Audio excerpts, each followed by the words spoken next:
मैं हाजिर हूँ एक नई वीडियो के साथ। और आज इंटर उर्दू 50 जो ख़ास सवालात हैं उनको मैं सॉल्व करूँगा। आजकल कुछ ज़्यादा मशगूल हूँ इसलिए वक्त नहीं दे पाता, इसके लिए माफ़ी चाहता हूँ। तो चलिए, इंटर उर्दू 50 मार्क्स में जो सवाल बहुत अहम है वो मैं आपके सामने रख रहा हूँ। सबसे पहले, कुरान पाक का सबसे बड़ा तारीख़ी एजाज़ क्या है? आप ये वीडियो देख रहे हैं तो इसे याद कर लें, क्योंकि इससे पहले मैंने एक वीडियो पोस्ट की थी तो आपने कहा था कि बहुत टफ है, बहुत मुश्किल अल्फाज है उसमें। तो जी, वो किताबी अल्फाज थे। जो मैं अब बताने जा रहा हूँ वो मेरे अपने हैं, बहुत आसान है, तो इसको आप आसानी से समझ भी सकते हैं और याद भी कर सकते हैं। कुरान पाक का सबसे बड़ा तारीख़ी एजाज़ क्या है? अपने अल्फाज में जवाब दें। तो कुरान पाक का तारीख़ी एजाज़ सैयद सुलेमान नदवी का मशहूर मज़मून है, और इसमें उन्होंने कुरान पाक के बारे में कहा है कि कुरान पाक की अहमियत 1400 साल पहले जो थी आज भी वही है और क़यामत तक इसकी अहमियत वही रहेगी। अल्लाह पाक ने अपने नबियों को बहुत सारी किताबें दी, बहुत सारी किताबों से नवाजा। 4 जिसमें मशहूर किताबें हैं, तौरेत, ज़बूर, इंजील और कुरान पाक। तो उसमें सबसे अहम है कुरान पाक। कुरान पाक अहम ये इसलिए भी है कि कुरान पाक 1400 साल गुजरने के बावजूद इसकी अहमियत पर कोई असर नहीं पड़ा है। और सबसे बड़ी ख़ासियत यह है कि आज कुरान पाक के बहुत सारे हाफिज़ मौजूद हैं। कुरान पाक में अगर एक ज़बर, ज़ेर या पेश की गलती हो जाए तो सारी दुनिया जान जाएगी, समझ जाएगी। जबकि इससे पहले जो किताबें आई उन किताबों में लोगों ने अपनी ज़रूरत के मुताबिक तब्दीली भी की। कुरान पाक में ऐसी कोई तब्दीली नहीं की जा सकती है। कुरान पाक एक ऐसी किताब है जिसमें ज़िंदगी का फ़लसफ़ा है। हम किस तरह दुनिया में रहें कि दुनिया में भी कामयाब हों और दुनिया से जाए तो वहाँ भी हमको इज़्ज़त मिले, ये सारी बातें कुरान पाक में मौजूद हैं।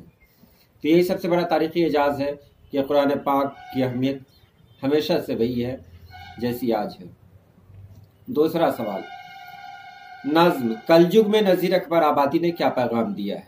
कलजुग, तो यहाँ देखें, कलजुग नज़ीर अकबर आबादी की नज़्म है। नज़ीर अकबर आबादी दिल्ली में पैदा हुए थे, लेकिन उनकी ज़िंदगी अकबर आबाद में गुजरी, इसलिए उनके नाम के साथ अकबर आबाद लग गया। तो इस नज़्म कलजुग में उन्होंने कहा कि ये दुनिया क्या है?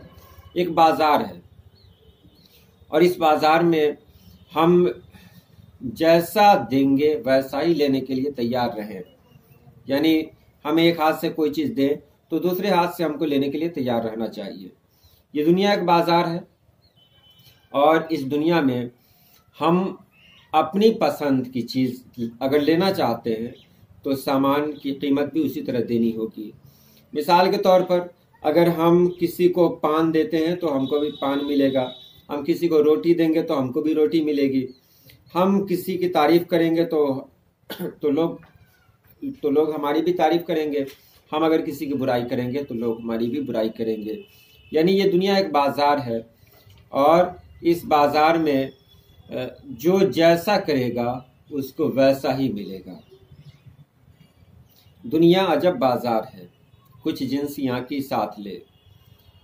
तो यही है, दुनिया अजब बाज़ार है। नज़ीर ने दुनिया को क्या कहा? एक अजब तरह का बाज़ार कहा है कि यहाँ ऐसे ऐसे सामान मिलते हैं जिसका बदला हमको यही देना पड़ता है। अगर हम कोई अच्छा सामान लेना चाहें तो उसका बदला भी हमको अच्छा देना पड़ेगा, यानी उसकी कीमत भी अच्छी होगी। हम जो कुछ दुनिया को देते हैं वो लेने के लिए तैयार रहें। यही कलजुग में कहा गया है कि हम किसी को इज़्ज़त देंगे तो हमको भी इज़्ज़त मिलेगी, हम किसी को जलील करेंगे तो हम भी जलील होंगे, हम किसी को गुलाब देंगे तो हमको भी गुलाब मिलेगा, हम किसी को कांटा देंगे तो हमको भी कांटा मिलेगा। बस यही है। उसके बाद है, मीर तकी मीर के कोई 2 शेर लिखिए जो आपके निसाब में शामिल हो। 2 शेर। तो मीर तकी मीर का है, हस्ती अपनी हबाब की सी है, ये नुमाइश शराब की सी है, और मीर इन नीम बाज आँखों में सारी मस्ती गुलाब की सी, सारी मस्ती शराब की सी है। तो ये हो गया। उसके बाद है, शाद अजीम आबादी की शायराना खुसूसियात बयान कीजिए।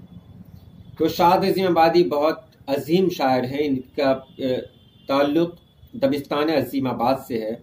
ये पटना में पैदा हुए। शाद अज़ीमाबादी एक ऐसा नाम है जिसकी तारीफ बड़े बड़े शायरों ने की।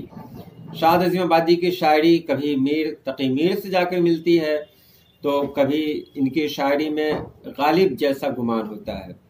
ये शाद अज़ीमाबादी की शायरी की खूबी है। शाद अज़ीमाबादी ने आसान फहम लहजे में बता दिया, आसान फहम लफ्ज़ों का इस्तेमाल किया है और बड़ी बात कह गए हैं। तमन्नाओं में उलझाया गया हूँ, खिलौने दे के बहलाया गया हूँ।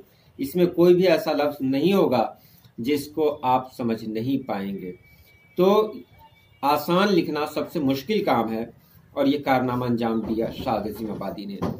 शाद अज़ीमाबादी एक ऐसे शायर हैं जिन्होंने अपनी शायरी में गम दौरा को, गम हिजरा को, गम जाना को सब कुछ साथ में लिया।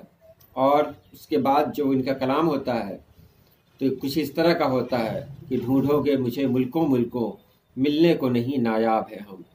तो ये शाद अज़ीमाबादी है। तो इनकी खुसूसियत क्या है? आसान फहम लफ्ज़ों में बहुत कुछ कहने का हुनर जानते हैं। शाद अज़ीमाबादी की जो शायरी है वो अपने अहद की एक तस्वीर दिखाती है, अहद की अक्कासी करती है। उसके बाद है गालिब की शायराना अज़मत। देखें, शायराना अज़मत की अगर बात हो तो गालिब का शाद में भी जोड़ सकते हैं। ये एग्ज़ाम के हवाले से मैं आपको बता रहा हूँ कि गालिब उर्दू अदब के बड़े शायर हैं। गालिब ने जो शायरी की वो शायरी किसी और ने नहीं की। गालिब पहले फ़ारसी में शायरी किया करते थे, लेकिन फ़ारसी के बाद उन्होंने उर्दू को मंतखब किया, उर्दू में शायरी करने लगे। शाद अज़ीमाबादी ये गालिब की शायरी की सबसे बड़ी खूबी ये है कि गालिब की शायरी में सारे मज़ामीन आपको मिलेंगे, हर तरह के टॉपिक्स इनकी शायरी में आपको मिल जाते हैं। गालिब अपने अहद के बहुत बड़े शायर हैं और न सिर्फ अपने अहद के बड़े शायर हैं बल्कि उर्दू ज़बान के बहुत बड़े शायरों में इनका शुमार होता है।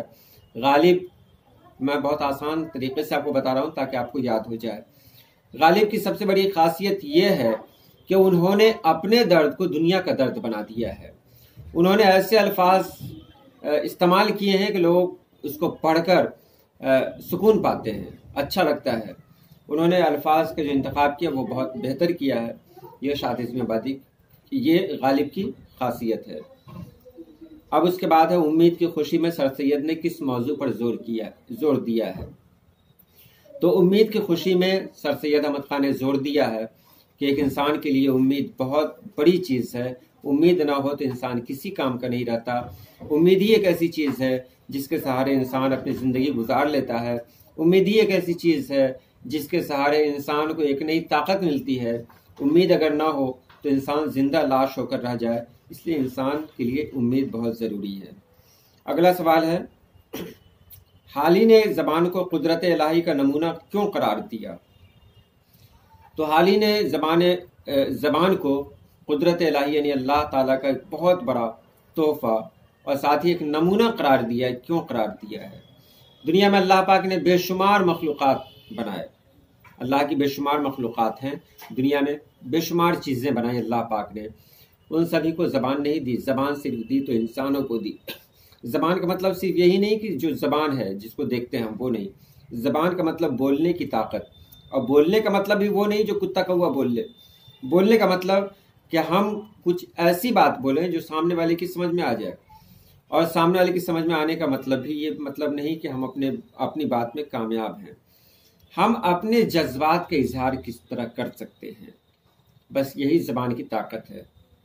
मिसाल के तौर पर, अगर कोई फूल हमको अच्छा लगता है, कोई फूल अच्छा लगता है, तो हम उसके बारे में क्या बोलेंगे? ये फूल बहुत अच्छा है, मुझे गुलाब का फूल बहुत पसंद है, और बहुत कुछ उसके बारे में बोल सकते हैं। लेकिन उसी फूल को एक कुत्ता पसंद करेगा तो वो उसके बारे में कुछ नहीं कह सकता है। तो ज़बान है जिससे हम अपने जज्बात का इजहार करते हैं, और ये खासियत और ये कुदरत अल्लाह ताला ने सिर्फ इंसानों को दी, तो इंसान इसीलिए अशरफुल मखलूक़ात कहलाया। अब हाली ने ज़बान के बारे में कहा कि यह ज़बान हमारी दोस्त भी है, हमारी दुश्मन भी है। इसी से हमको इज़्ज़त भी मिलती है और यही ज़बान हमको ज़लील भी करती है। इसलिए हमको ज़बान पर काबू रखना चाहिए। हम जो बोलें सोच समझ कर बोलें। और उन्होंने आखिर में कहा भी, या अल्लाह तेरे दरबार में आए तो ऐसे आए कि ज़बान की वजह से मुझे शर्मिंदगी न उठानी पड़े। तो ये रहा।